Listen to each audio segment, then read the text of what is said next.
Principles of systematics module 193 species concept.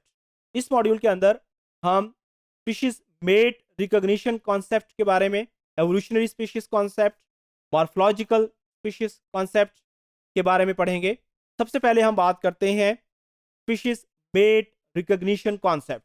इस concept के मुताबिक जो ऑर्गेनिजम्स हैं they are suppose to share a specific mate recognition system, यानी डिफरेंट जो इंडिविजुअल्स हैं इनके अंदर एक स्पेशल सिस्टम मौजूद है जिसकी बेस के ऊपर ये अपने पोटेंशियल मेट को रिकॉग्नाइज करते हैं। इस कंसेप्ट के मुताबिक ये जो कंसेप्ट है ये बायोलॉजिकल स्पीशीज कॉन्सेप्ट के इक्विवेलेंट है, लेकिन दो ऐसे डिफरेंस हैं जो कि इसको बायोलॉजिकल स्पीशीज कॉन्सेप्ट से अलहदा करते हैं। पहला, first, a population in principle at least might vary geographically in how mate are recognized।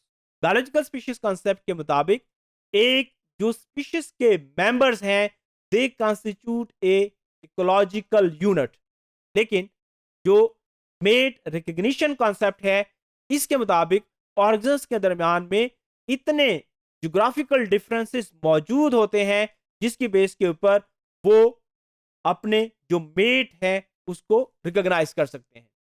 इसी तरीके से a single lineage might evolve a different mate recognition system, यानी एक जो लीनिएज है इसके अंदर एक से ज्यादा जो मेट रिकॉग्निशन सिस्टम मौजूद हो सकते हैं, जबकि जो बायोलॉजिकल स्पीशीज कॉन्सेप्ट है उसके मुताबिक एक जो स्पीशीज के मेंबर्स हैं वो सिर्फ अपने ही मेंबर्स के साथ इंटरब्रीड कर सकते हैं, वो किसी दूसरे स्पीशीज के मेंबर्स के साथ ब्रीड नहीं कर सकते।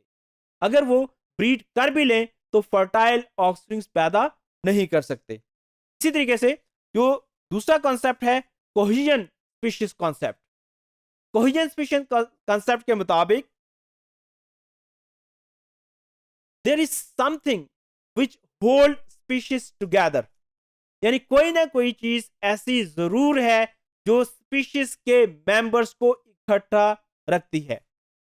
लेकिन अब ये ऐसी क्या चीज है जो स्पीशीज के मेंबर्स को इकट्ठा रखती है, इसके बारे में ये जो कॉन्सेप्ट है ज्यादा एक्सप्लेनेशन नहीं देता। लेकिन इस कॉन्सेप्ट के मुताबिक वो जो सिस्टम है जो स्पीशीज को इकट्ठा रखता है, जो उनको होल्ड करता है, वो सेक्स के अलावा है, लेकिन उसकी डिटेल्स क्या हैं वो इस कंसेप्ट में अवेलेबल नहीं है।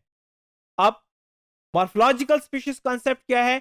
इसके मुताबिक जो ऑर्गेनिजम्स हैं उनको मॉर्फोलॉजिकल डिफरेंसेस की बेस के ऊपर हम डिफरेंशिएट कर सकते हैं, डिफरेंट स्पीशीज के अंदर डिवाइड कर सकते हैं। इस कंसेप्ट को फॉलो करते हुए पहले ऑर्गेनिजम्स को उनकी मॉर्फोलॉजी की बेस के ऊपर हम डिफरेंट ग्रुप्स के अंदर रखते थे, डिफरेंट स्पीशीज के अंदर रखते थे। लेकिन बाद में जब सब स्पीशीज और सिबलिंग स्पीशीज का कॉन्सेप्ट आया तो मॉर्फोलॉजिकल स्पीशीज कॉन्सेप्ट फेल हो गया, क्योंकि बहुत सारी स्पीशीज ऐसी होती हैं जो कि बज़ाहिर देखने में तो एक जैसी होती हैं लेकिन ये रिप्रोडक्टिवली आइसोलेटेड होती हैं, जैसा कि सिबलिंग स्पीशीज। इसी तरीके से बहुत सारी स्पीशीज ऐसी होती हैं जो देखने में डिफरेंट होती हैं लेकिन ये रिप्रोडक्टिवली आइसोलेटेड नहीं होती। इनके अंदर ऑल्दो के डिफरेंसेस मौजूद होते हैं लेकिन इनके अंदर ये डिफरेंसेस इतने ज्यादा नहीं होते जिसकी बेस के ऊपर हम इनको डिफरेंट स्पीशीज के अंदर डिवाइड करें। फिर इन्हीं वेरिएशंस की बेस के ऊपर हम ऑर्गेनिजम्स को सब स्पीशीज के अंदर डिवाइड कर देते हैं। इसी की बेस के ऊपर पॉलीटिपिक स्पीशीज का कॉन्सेप्ट आया कि एक जो स्पीशीज है उसके अंदर एक या एक से ज्यादा सब स्पीशीज मौजूद हो सकती हैं।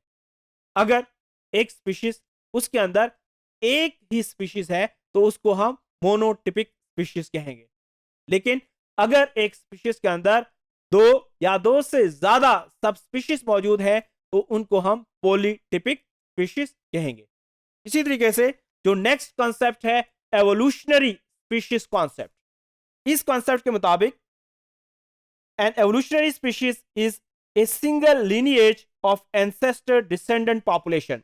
ये एक सिंगल lineage है जो एंसेस्टर से डिसेंडेंट तक चलती है और ये मेंटेन रहती है, ये अपनी आइडेंटिटी को मेंटेन रखती है और ये इस किस्म की दूसरी जो lineage है उससे अपने आप को सेपरेट रखती है और उसके साथ साथ इस lineage के अंदर अपनी एवोल्यूशनरी टेंडेंसीज मौजूद होनी चाहिए और इसकी अपनी हिस्टोरिकल फेट मौजूद होनी चाहिए।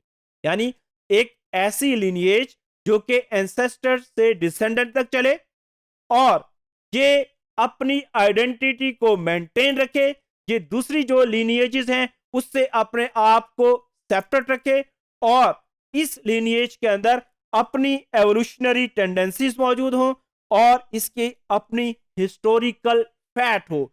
ये जो कॉन्सेप्ट है इसको एवोल्यूशनरी स्पीशीज कॉन्सेप्ट कहते हैं और ये वायले ने 1981 के अंदर इंट्रोड्यूस करवाया था।